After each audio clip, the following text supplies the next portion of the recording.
Hey, welcome to London360, the news feature show which keeps you in the know about everything that's been happening in the capital.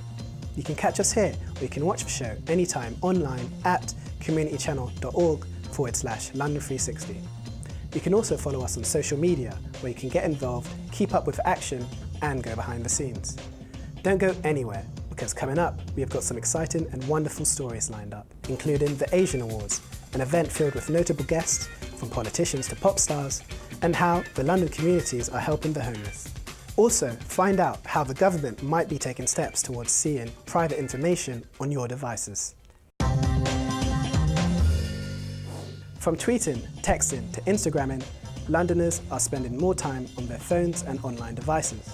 But with new laws allowing the government to keep and search through online information, some are concerned about privacy. I looked into why direct messages may be less private than you think. From WhatsApp encrypting their messages to Apple's legal battle with the FBI, online privacy is all over the news. To find out more, I spoke to Hamid from Privacy International about the importance of confidentiality. Privacy is important because there are all kinds of dangers to it. Metadata is the where, the what of your communication. So it's the timestamp of when you made a call. I would say that an increase in data decreases our safety and security. It's quite a loaded term when you talk about metadata. It can actually be quite useful for companies delving into the data to try and find out where the next threat is coming from or where various hackers are operating. Cybersecurity ensures that not only your curtains are closed, but your doors are properly locked and there are no other back doors into your house. One digital visualization studio is showing Londoners what can be done with the vast amount of data that they create every day. So this is a map of London looking at Twitter and Instagram posts that are geolocated. With Twitter, we've taken each tweet and analysed it by sentiment. We were trying to give a bit of insight into the people of London. These are all located from the position where they've been taken. Are these people aware that their information can be shown like this? The issue is the law catching up and keeping up with technology and how it's advancing. Techya is not the only company analysing the social media data of Londoners. However, despite a willingness to share our information online, some are worried about a new bill which will give government increasing surveillance tools. The Investigatory Powers Bill would give government significant new powers, many of which we're really worried about. They can switch on webcams without our being aware. They can switch on microphones in your phone or in your computer and record you without you being aware. They can take information directly from the hard drive of your devices. These are massively intrusive powers. At a protest advocating for more transparency in tax havens after the Panama leaks, I asked Londoners their thoughts on the bill. It doesn't take that much nowadays for the security services to use the integrated nature of our communications to potentially spy on us. I haven't heard about it before. I'm surprised that this is happening. And it's a very big breach of our privacy as citizens. But all this raises the question, how can we stay safe from hacking and online threats? To find out, I'm here at the Security and Counter-Terrorism Expo, speaking to companies who specialise in cybersecurity. If someone's not got anything to hide, there could still be information on there, like their credit card information. Fell into the wrong hands, certainly then it would cause issues. What you should see from the government point of view is that they are keeping up 21st century. All you have to do is look at the media pictures of what's happened in Paris, in Belgium. What we're trying to do is ensure that people are safe as much as possible. For Privacy International, the solution is simple. Do you want to be able to live your lives peacefully and lawfully and not be interfered with by the state and by companies with all the information you generate? And I think most people would say yes. I just want to be left alone and to not have my information snooped on. And no, I'm not going to hand you my passwords. Diversity in the creative industries has been debated recently in the House of Commons. Two events in the capital, one hosted by the Royal Television Society and the other held by the Diversity Group, discussed and celebrated ethnic minorities and people with disabilities. A lot is being done in front of the cameras. There's a big effort in front of the cameras now. But frankly, that's shallow and deceptive if you don't get changes behind the cameras, because it is behind the cameras where editorial power and influence lie. A national debate has been sparked about the UK's lack of on-screen and off-screen diversity, from Lenny Henry's call to ring-fence funding for black and ethnic minority talent at last year's BAFTA television lecture to Idris Elba's keynote speech to Parliament. At this year's Brit Awards, no black artists were winners, and several top 10 artists failed to be acknowledged with a nomination, leading thousands to sign a petition for the Brit Awards to publish its diversity figures. Brits So White quickly became a trending topic on Twitter, but what is being done to change the situation in the TV world? At a Royal Television Society evening, the spotlight was on up-and-coming black, Asian and mixed ethnic talent in the industry. Known as broadcast hotshots, several of them spoke during a panel discussion revealing their struggles and triumphs to a packed audience at the Hospital Club in Covent Garden. You want to give an honest representation about what's happening out there at the moment and give a good reflection of what true British society. There's like so much that, you know, is out there, and I think we need to create our own digital platforms. We need to create our own content and speak directly to our audience. In spite of an increasing amount of media attention surrounding ethnic diversity, there is arguably a lack of consideration of other minority groups, including those with disabilities. According to Inclusion London's latest figures, there are 1.3 million disabled people aged 16 to 64 in the capital. But a survey by Creative Skillset shows that only 1% of disabled people across the UK work in the creative industries.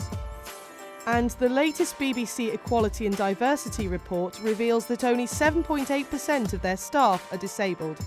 The lack of diversity at the broadcaster was debated in Parliament, with only 22 MPs in attendance.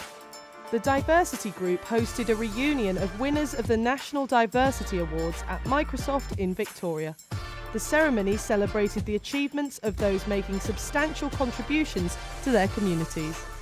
These events and everything to do with the National Diversity Awards are to be celebrated, and it's fantastic to see such achievers in one room. Rachel is a fantastically successful painter. Some of her artwork is both surreal, poignant, rememberable, and the areas that she's been commissioned in, not just by subject but geographically across the world, have been simply amazing.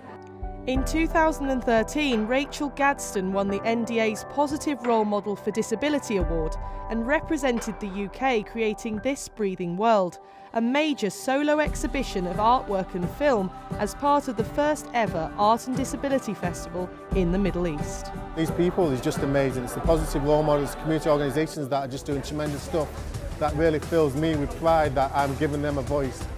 Even though these two events show different aspects of diversity, more also needs to be done in areas including LGBT, gender equality and mental health. The good thing is that there are people out there willing to make a difference in the creative sector. Here at London360, we love to give people a platform to have a say about this great city. So, we invite you to send us your stories, points of view, or even passionate rants. Yasmin Sabih from Kennington talks about why Londoners need to be more considerate to expectant mothers on public transport. Take it away, Yasmin. Hi, I'm Yasmin from Kennington, and I want to talk about why Londoners need to be a lot more considerate for pregnant women on public transport. The Daily Mail released an article stating that a man demanded that a woman prove that she was pregnant when she asked for a priority seat. How's she supposed to prove that she's pregnant? It's not possible for someone to prove that they're pregnant when they're not showing in their early stages of pregnancy. And as a mother myself, this got me so mad to hear. According to the Baby Centre Medical Advisory Board, around 75% of women suffer from morning sickness in their first trimester. And from as early as 4 weeks, you can start feeling nauseous. So I don't understand how someone's supposed to prove that they're pregnant or show that they're feeling nauseous. Does he want them to vomit on the ground? I think that Londoners are losing their etiquette, and the problem is we're not considerate enough of each other. Whether you're elderly, pregnant or disabled, you need to make sure that you're considerate of people and offer up your seat. So if you see someone, see if they've got a baby on board badge, be mindful around you, and let's get back to being more of a community. Coming up after the break, we take a look at the area that was once home to Jack the Ripper, the notorious Crow twins, and even David Beckham. So don't go anywhere.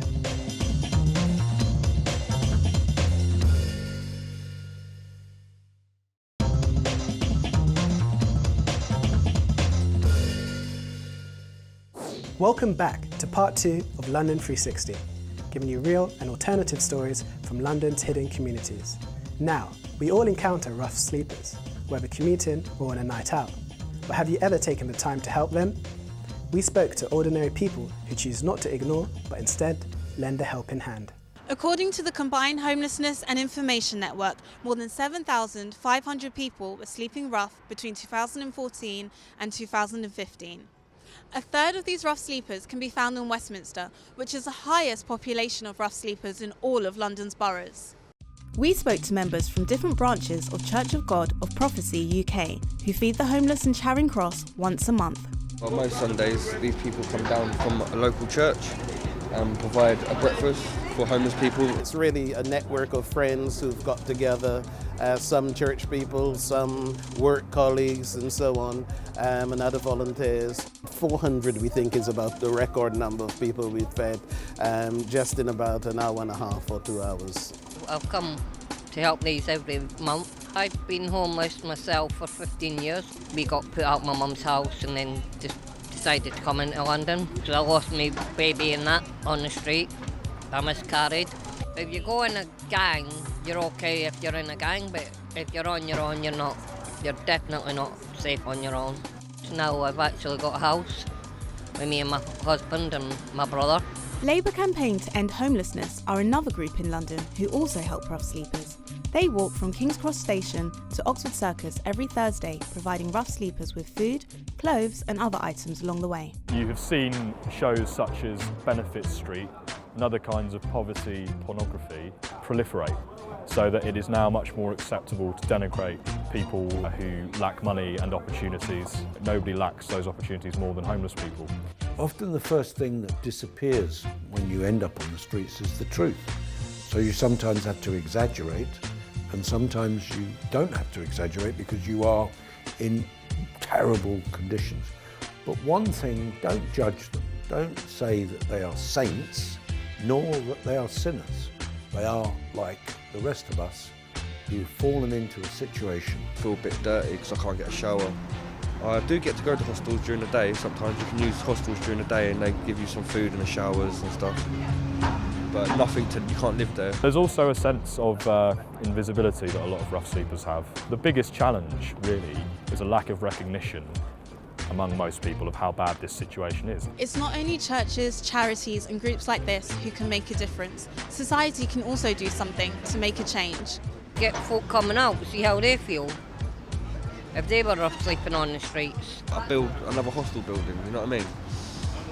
Like, so stop homelessness. The streets are a little more tidy. You know, you won't see a homeless person on the street, so a little more better. The shops will look better. If someone gave me some money, I can go to the swimming centre, go swimming, yeah, then get a shower as well. They should be getting together and opening all the churches that are completely empty with the heating on and putting people inside them. London is empty and it needs filling up with pure love. One love, one heart, let's get together and feel alright. There are many soaps on TV, such as Coronation Street, Emmerdale and Hollyoaks, representing lives within different regions of the UK. But what is it really like to live and grow up as a good old East Ender, right here in London? Let's take a look. Get out my pub!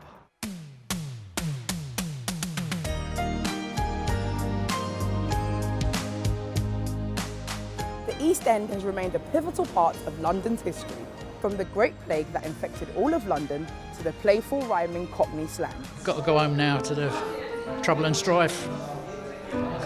She ain't likely to have fallen down the apples and pears, so... What are you laughing at? The East End is a neighbourhood like no other.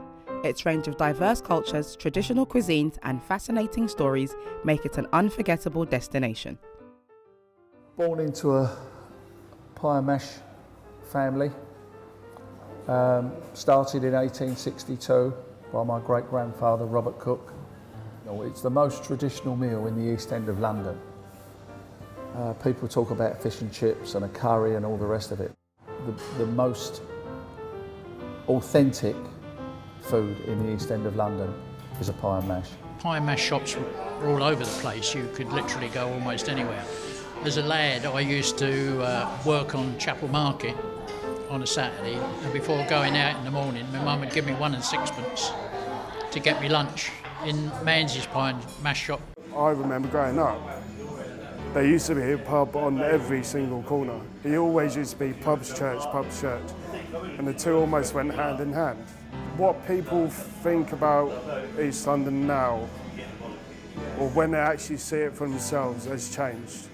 Because everyone expects jelly deals and a good old Cockney knees up, and it's not always like that. These buildings around here would have actually been the homes to the first proper immigrants who moved to this area in 1680, and that was the French Huguenots. And these were the first proper immigrants to move to this area, you know, and then later on it would come to a various amount of other different nationalities and different religions who would move to the East End. What's changed? Well, the people for a start.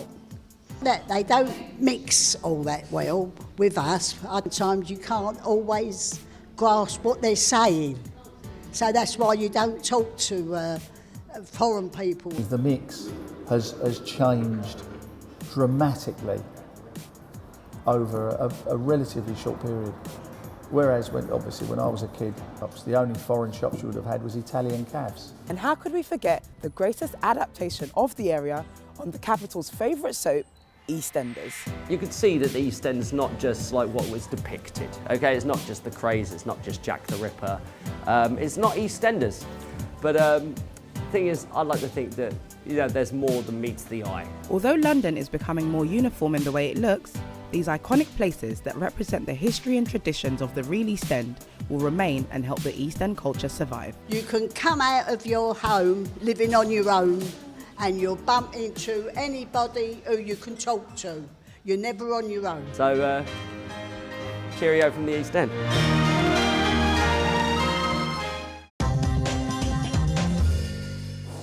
From tea to yoga and even umbrellas, the Asian community has been contributing to British society for centuries. To highlight this cultural impact, celebrities attended the Asian Awards that honoured their influences from past to present. Every time I think I'm not an awards guy, I stand here and I'm holding this thing and I'm like, this is like 10-year-old Kunal in New Delhi in the shower holding his shampoo and dreaming of moments like this. So I'm just gonna talk for hours. The Asian Awards in its 6th year celebrated in partnership with Global Citizen outstanding achievements of the Asian communities across the globe in music, television, sports and more. We're celebrating tonight the cultural successes, the business successes, the media successes, the singers, and the great thing about London is you can achieve anything, and we're celebrating the world's diversity in the world's greatest city tonight. I think as the Asian Awards grow, it's only going to add impact, you know, add value. People are going to see it, they're going to take notice, they're going to see that there are really important people, not only in the Asian community, but also in the British community. Social media trends like Oscars So White and others relating to the BAFTAs, Grammys and Golden Globes have all highlighted a certain resentment from parts of the community. This in turn got me thinking. We started this ceremony to highlight the achievements of Asian people because our stories are just not being heard by the masses. Asian people can be anything that they want, just like any other people. It should be the fact that race doesn't even matter and that it should just be colourblind casting. And we're getting there with black actors, but I think Asian is still, we're years behind them.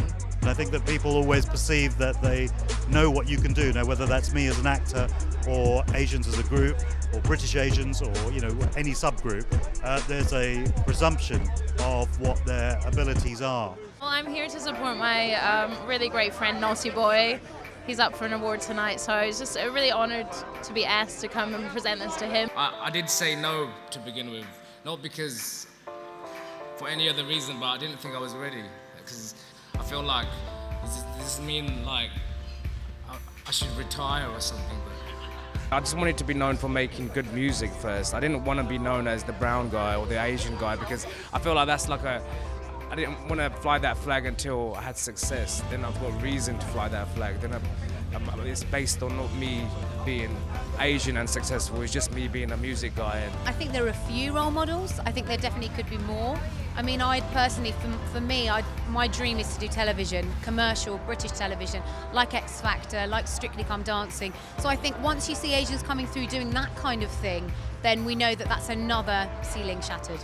But I think it's a wonderful time we're living in. There's a lot more TV roles, there's a lot more writing roles, there's a lot more directors and producers and artists that are coming from these communities. And it's really wonderful to be one of those who gets to do it for a living.